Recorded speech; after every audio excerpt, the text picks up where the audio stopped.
Hello everyone, it's Mrs. Carol. Thought we'd do a little bit of cursive handwriting today, and I like to start with my clock letters. So clock letters are called that because they start at the 2 o'clock and then they go up and around the face of the clock to make a nice round letter. And all of our clock letters also start like a C. So if you think of a C starting at 2 and going up and around, we'll start with that. So I also like to compare my print letter to my cursive letter. So if I do a print C, then amazingly, our cursive C is exactly the same.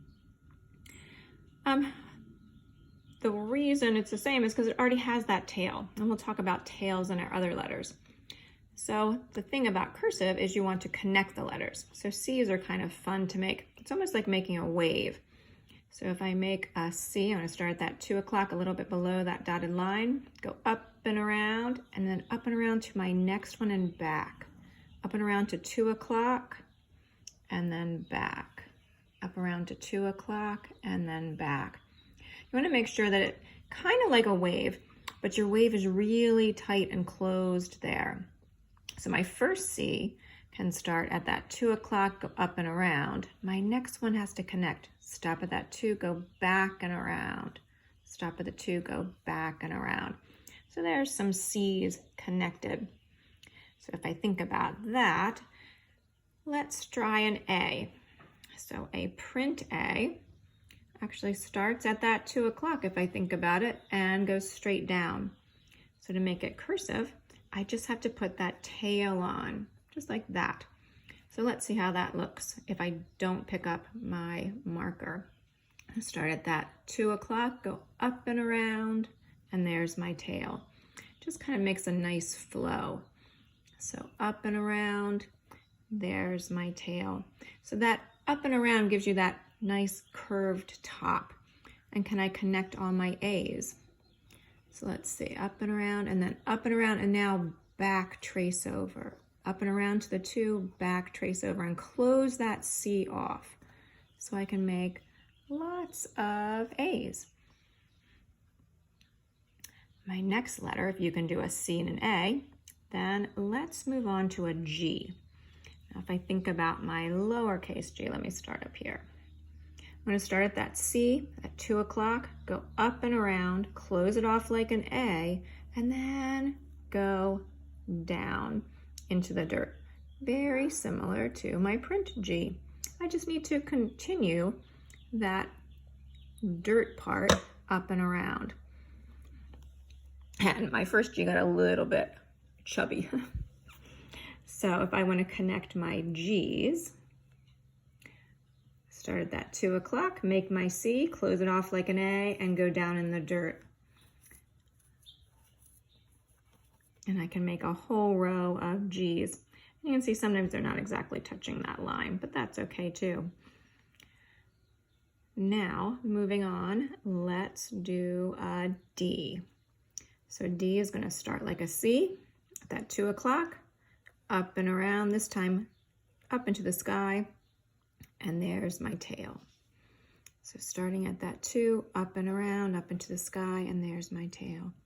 And again, you can do some D's in a row, starting at my 2, up and around to the sky, up and around. And make sure that traces back. Once you get to that 2, trace back like those other letters. Another one that follows the same pattern is a Q. I don't use these too much, but we should know how to do it too. So if I think about a print Q, starts at the 2, goes around and does that backward tail. Same thing with a cursive Q. Starting at the 2, up and around, close it, and my loop just goes backwards. So let's watch again. Starting at the 2, up and around, close it, and do a backwards loop for that Q. Now Q will always be followed by a U. So let's move down here. If I do my Q backwards into my U, and U is on a different video, so you can check that out later. My last one that has this round shape is the O. O will start like that C, like all of these do, at the 2 o'clock. This time, I'm going to end at the top and loop around so that I can connect to my next letter. So that's a little tricky when I connect at the high point. But if I think about a print O, starts at the 2 o'clock and ends at the top. So ending at the top in cursive isn't so odd. So what words can we make there? Let's try just 2 letters. Let's see if we can make go. Start at the 2 o'clock, go down, make my G into my O. So stopping at that 2 o'clock, and my O is going to be left high. If I can make go, can you write good? So we'll practice connecting that O to another letter. Starting at the 2 o'clock with my G, I'm going to do my O around, stay at the top, connect my next O at the top, connect, do my another C to do my D, and back around.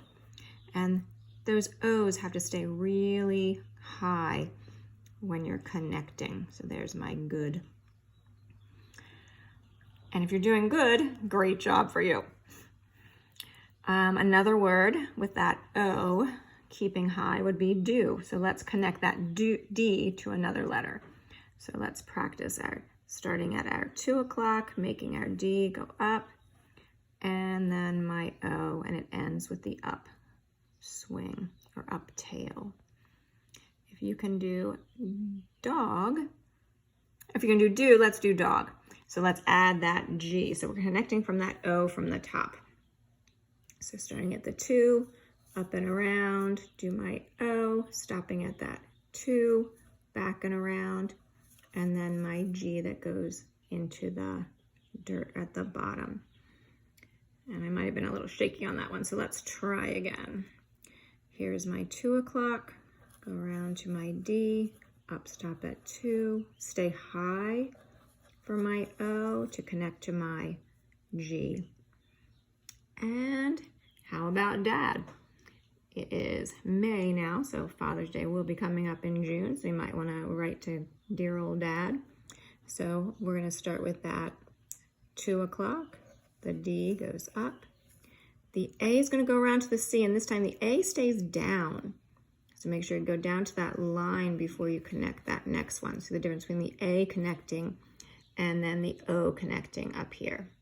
So hope that helps. We practiced a lot of those rounded letters, which all start with that letter C.